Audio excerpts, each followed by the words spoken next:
एक बार एक युवक गौतम बुद्ध के पास आया और गौतम बुद्ध से बोला कि बुद्ध, मेरे मन में इतने गंदे विचार क्यों आते हैं?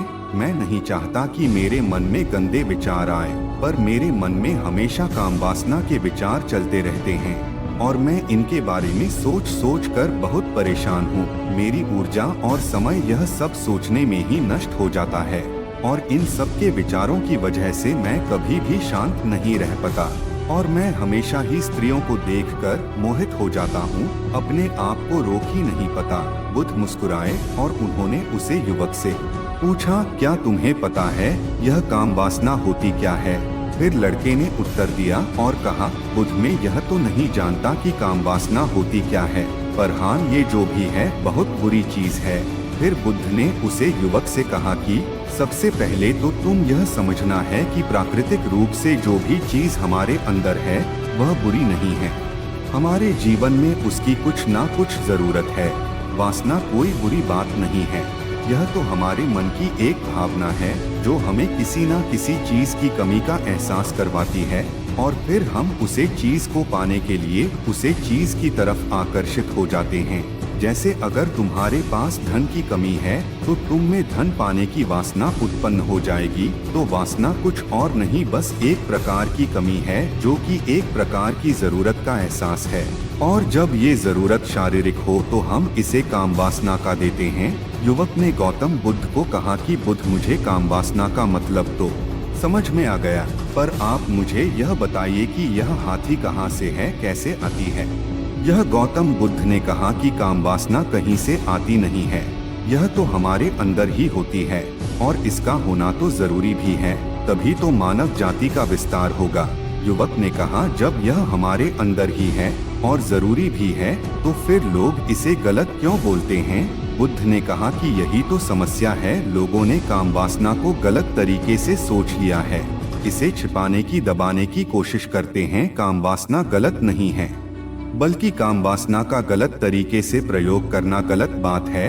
लोग जिससे प्रेम करते हैं बस उसी के लिए जीने लग जाते हैं, उसे पाना ही अपना लक्ष्य बना लेते हैं और उसी के बारे में हमेशा सोचते रहते हैं, पर यह सब गलत है। बुद्ध ने योग से कहा, क्या तुम्हें पता है जानवरों में भी कम? युवक ने उत्तर दिया, हाँ बुद्ध, जानवरों में भी काम वासना होती है, क्योंकि जानवर भी तो आखिर अपनी पीढ़ी को आगे बढ़ाएंगे। बुद्ध ने कहा, तो फिर हम जानवरों की काम वासना को गलत क्यों नहीं कहते? युवक ने कहा, मुझे नहीं पता महात्मा, आप ही मुझे बताइए। गौतम बुद्ध ने कहा कि जानवर अपनी काम वासना का प्रयोग आनंद प्राप्ति के लिए नहीं करते, वह तो सिर्फ संतान उत्पन्न करने के लिए काम वासना का उपयोग करते हैं। जानवरों को प्रकृति ने इतनी समझ नहीं दी कि वह काम वासना को अपने सुख का आधार बना सके, जबकि मनुष्य अपनी समझ के बलबूते पर प्रकृति में पाई जाने वाली प्रत्येक वस्तु को अपने सुख के लिए अपने प्रयोग करता है। हम इंसानों ने ही काम वासना को अपने सुख का साधन बना लिया है, जबकि प्रकृति ने तो हमें अपने वंश को आगे बढ़ाने के लिए दिया था, लेकिन इंसानों ने इसे अपने जीवन का परम लक्ष्य बना रखा है और इस तरह से काम वासना का बेलगाम हो जाना गलत है। युवक ने पूछा, महात्मा जी, ये कम वासना हम पर हावी क्यों होती है, क्यों यह बेलगाम हो जाती है? तब गौतम बुद्ध ने कहा कि सुनो, अब जो मैं तुम्हें बताऊंगा उसे तुम ध्यानपूर्वक सुनना। काम वासना का सारा खेल तुम्हें समझ आ जाएगा, तुम्हें तुम्हारे सारे सवालों का जवाब मिल जाएगा, बस तुम ध्यान से सुनकर समझना है। फिर गौतम बुद्ध युवक को बताना शुरू करते हैं। एक बार की बात है, एक आश्रम में गुरु और उनके शिष्य रहा करते थे, जिससे रोजाना आश्रम के बाहर स्थित गांव में दीक्षा लेने के लिए जाते थे। उसे आश्रम का एक शिष्य जिस गांव में भिक्षा देने जाता था, उसे रास्ते में एक नदी पद्धति थी जिससे रोज उसी रास्ते से भिक्षा लेने जाता था। एक दिन उसने देखा कि एक लड़का पेड़ के पीछे छिपा है। वह उस लड़के के पास गया और उससे जाकर बोला, भाई, तुम इस पेड़ के पीछे छिपकर क्या देख रहे हो? लड़के ने कहा, अरे तुझे नहीं दिख रहा क्या कि मैं क्या देख रहा हूँ? तब शिष्य ने नदी की तरफ देखा तो वहाँ पर कुछ लड़कियाँ पानी भर रही थी। वो लड़कियाँ 14-15 साल की होंगे। तब शिष्य ने उसे लड़के से कहा, अरे भाई, वहाँ पर तो लड़कियाँ पानी भर रही है, इसमें छिपकर देखने वाली क्या बात है? तब वो लड़का शिष्य की तरफ देखकर उससे कहता है, अरे पागल, तुम्हें दिखाई नहीं दे रहा क्या कि कैसे यह परियां नदी से पानी निकल रही है? जरा उनकी अदाओं को तो देखो, उनके कोमल शरीर को देखो, उनकी पतली कमर मटके को उठाते समय बाल खाती है और उनके बाल उनकी कमर पर कैसे लहरा रहे हैं, मानो सुंदरता बिखरी पड़ी हो। शिष्य ने फिर नदी की तरफ देखा और इस बार वह इससे देखता ही चला गया। अभी तक तो कुछ भी नजर नहीं आ रहा था और वह बिल्कुल निर्भय था। उसे किसी भी बात का कोई डर नहीं था। लेकिन अब वो छिपने लगा और उन लड़कियों को देखने लगा जैसे उसने कोई अपराध कर दिया हो। और जब वो छिपकर उन लड़कियों को देख रहा था तभी वो अचानक अंदर से कौंप गया और उसने कहा कि ये मैं क्या कर रहा हूँ? मैं जो कर रहा हूँ वो सही नहीं है, मुझे यहाँ से चले जाना चाहिए। और फिर वह जल्दी से वहाँ से चला गया। वो आश्रम पहुँच जाता है। आश्रम जाकर वो अपने कार्यों में लग गया। लेकिन जो अभी वह देखकर आया था वही उसकी आंखों के सामने बार बार आ रहा था। उसके मन में वही दृश्य चल रहा था। उसका मन वही सब कुछ देखने के लिए लड़ाई हो रहा था। उसका किसी भी काम में मन नहीं लग रहा था।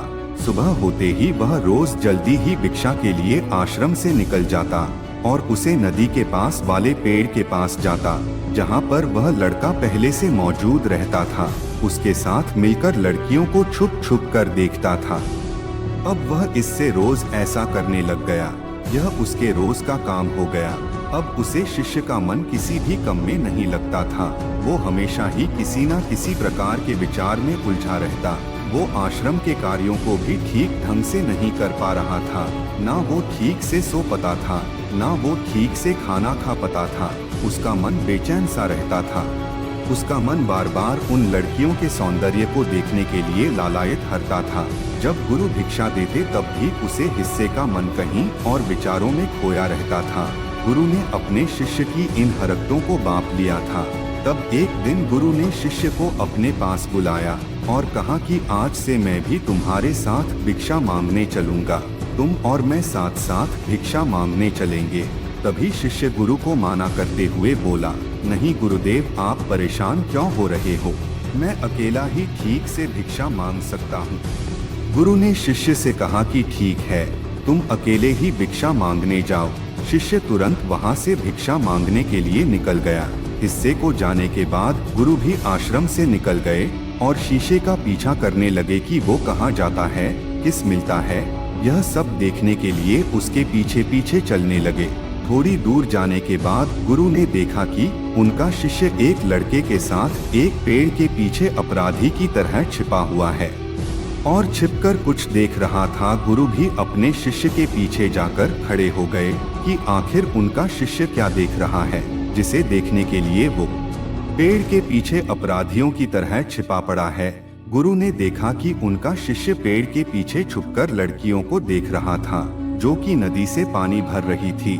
तभी गुरु ने शिष्य को कहा कि तुम क्या देख रहे हो? अपने गुरु की आवाज सुनकर वह इससे घबरा गया और उसके पसीने छूटने लगे। वह थर-थर कांपने लगा जैसे किसी चोर को चोरी करते समय रंगे हाथों पकड़ लिया हो। उसके हालत खराब हो गई। वो कुछ भी नहीं बोल पा रहा था। दूसरा लड़का जो शिष्य के साथ था वहां से भाग गया, जिससे शिष्य घबराया हुआ था। उसके मुंह से कुछ टूटे फूटे शब्द ही बाहर निकल रहे थे।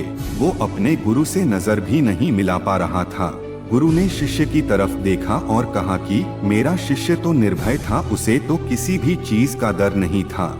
लेकिन ये क्या, तुम तो डर के मारे कांप रहे हो। जिससे शिष्य गुरु से कहा कि मुझे माफ कर दो गुरुदेव, मेरा इसमें कोई दोस्त नहीं है। उसे लड़के ने मुझे बहका दिया था। लेकिन आपसे मैं वादा करता हूँ कि आज के बाद मैं ऐसा कभी दोबारा नहीं करूँगा। मुझे माफ कर दो गुरुदेव। गुरु ने शिष्य से कहा कि कोई बात नहीं, पर इस बात का तुम ध्यान रखना कि हम जैसी संगति करते हैं वैसा ही फल हमें प्राप्त होता है। हम जैसी संगति करते हैं उसके विचार हमारे अंदर प्रवेश करते हैं। इसीलिए अच्छी संगति करो जिससे तुम्हारे अंदर अच्छे विचारों का प्रवेश हो। फिर गुरु और शिष्य आश्रम लौट आए और फिर आश्रम के कार्यों पर ध्यान देने लगा। उसने उसे रास्ते को छोड़ दिया और दूसरे रास्ते से जाने लगा। वो अपने काम को ध्यान से करता, लेकिन धीरे धीरे उसके अंदर क्रोध उत्पन्न हो गया और फिर वो दूसरे लोगों पर क्रोध करने लगा और बेचैन होने लग गया। अब वो सही समय पर भोजन भी नहीं करता था, वो भोजन भी बहुत कम खाता था। एक रात गुरु शिष्य के पास आए और उसे बोले कि अब तक तुमने कितनी बार अपना वादा तोड़ चुके हो। यह सुनकर शिष्य अपने गुरु के चरणों में गिर गया और रोने लगा। रोते रोते ही उसने गुरु से कहा कि गुरुदेव, मैं कई बार अपना वादा तोड़ चुका हूँ, फिर वादा कर लेता हूँ, लेकिन हर बार मैं वादा तोड़ देता हूँ। मेरा मन मेरे नियंत्रण में है ही नहीं। मैं बहुत कोशिश करता हूँ कि मैं अपने मन से सारे बुरे विचारों को निकल दूँ, लेकिन मैं चाहकर भी ऐसा नहीं कर पा रहा हूँ। फिर गुरु ने शिष्य को कहा कि चलो मेरे साथ। गुरु शिष्य को आश्रम के बगीचे में लेकर गए और शिष्य से कहा कि देखो, यहाँ पर कुछ नालियाँ बनी हुई है जिससे नदी का पानी इन पौधों तक आ रहा है और यह पानी एक निरंतर भाव से आ रहा है। क्या तुम इस पानी के बहाव को रोक सकते हो? शिष्य ने कहा कि हाँ गुरुदेव, मैं इस बहाव को रोक सकता हूँ।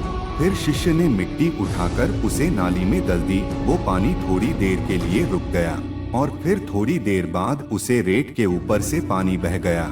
गुरु ने शिष्य से कहा, अरे ये क्या, ये तो पानी रुका ही नहीं। फिर शिष्य ने कुछ कंकर पत्थर उठाकर उसे नाली में डाल दिया और फिर थोड़ी देर के लिए पानी रुक गया, लेकिन फिर थोड़ी देर बाद ही उन कंकड़ पत्थर के ऊपर से पानी निकल आया। फिर गुरु ने कहा कि इससे यह क्या हुआ, पानी तो फिर से चला गया। तुम तो बोल रहे थे कि तुम इसे रोक दोगे। क्या हम किसी कम को रोकना चाहे तो क्या हम उसे रोक नहीं सकते? तब शिष्य ने कहा, कोई बात नहीं गुरुदेव, मैं इस पानी को तो आपको रोक के दिखाऊंगा। फिर वह फिर से एक बड़ा सा पत्थर लेकर आया और उसे नाली पर डाल दिया और पानी रुक गया। तब गुरु से कहा कि देखा गुरुदेव, मैंने कहा था ना कि पानी को मैं रोक दूंगा। मैंने पानी को रोक दिखाया, आपकी बात मैंने पूरी कर दी। गुरु मुस्कुराए और बोले, अच्छा जरा ध्यान से देखो, पानी रुक गया क्या? वो तो पीछे की नाली तोड़कर बाहर आ गया और अगल बगल से बह रहा है। और ध्यान से देखो, इस पत्थर की आगे भी आ गया और ये पानी अपना रास्ता बदलकर फिर से आगे की तरफ बह जाएगा। और फिर थोड़ी देर बाद ऐसा ही हुआ। फिर गुरु ने शिष्य को समझाया कि तुम्हारे साथ भी तो ऐसा ही चल रहा है। तुम बार बार प्रयास कर रहे हो, बड़े से बड़ा प्रयास कर रहे हो, पर हर बार तुम्हारा प्रयास टूट रहा है और यह हमेशा टूटता ही रहेगा। तुम कितना भी बड़ा पत्थर रख लो, लेकिन पानी तो अपना रास्ता बना ही लेगा। यह सब देखकर गुरु से कहा कि ही गुरुदेव, क्या कोई तरीका नहीं है जिससे मैं गंदे विचारों से बाहर निकल सकूं और यह मेरे मन में आई नहीं। गुरु शिष्य को एक नदी के पास ले गए जहां से उसे बगीचे में पानी नहीं आ रहा था। गुरु ने शिष्य से कहा, वो पानी इसी नदी से जा रहा है। अगर हम यहीं से उसे रास्ते को बंद कर दें जहां से पानी बगीचे में जा रहा है, तब क्या हम पानी को रोक नहीं सकते? शिष्य ने कहा कि हाँ गुरुदेव, अवश्य ऐसा हो सकता है। मैं इस पानी को यहीं से बंद कर देता हूँ, तब आगे की नाली में पानी जाएगा ही नहीं और फिर बगीचे में पानी जाएगा ही नहीं। फिर से इन्हें नदी से जाने वाले रास्ते को बहुत मेहनत करके पत्थर और मिट्टी डालकर बंद कर दिया और गुरु से कहा कि गुरुदेव, मैंने पानी को बंद कर दिया है, अब यह पानी बगीचे में जाएगा ही नहीं। तब गुरु ने कहा, किसी से अगर पानी बगीचे में नहीं जाएगा तो पेड़ पौधों को पानी कहाँ से मिलेगा?